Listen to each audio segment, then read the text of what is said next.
already in my life in Saudi Arabia as a Nepali बिहानै उठ्यो दारिसारी काटेर त्यसपछि खाना लिनु गयो क्यान्टिनमा खानासाना लिएर आए त्यसै रुममा बसेर साथीहरुसँग खानासाना खायो अरे त्यसपछि म बाहिर गएर टक्क आज रमजानको दिनमा के रहेछ भनेर टक्क बाहिर सर गए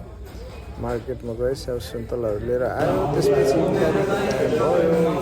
लिएर आए आज रमजानको दिन मुस्लिम साथीहरुलाई रमजान मुबारक हाम्रो कम्पनीले के चाहिँ दिएको रहेछ अहिले खोल्छु म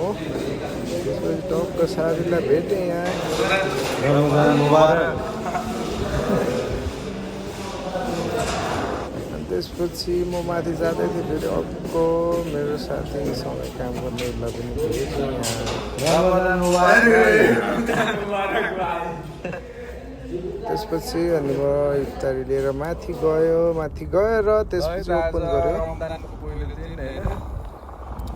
सबै मुस्लिम साथीभाइहरुलाई रमजान मुबारक सबैलाई आज हाम्रो कम्पनीले दिएको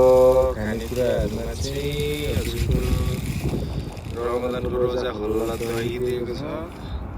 यता मिल्क सेक यस्तै दिइरहन्छ अब फलफ्रुटहरू हो उनीहरूको पर्क हो दिन्छ सबैलाई म चाहिँ ड्युटी गएको थिएँ ड्युटी गएको उहाँ पनि दिन्थ्यो अनि यो चाहिँ खाइसकेपछिको रातिको नाइट भ्यू हाम्रो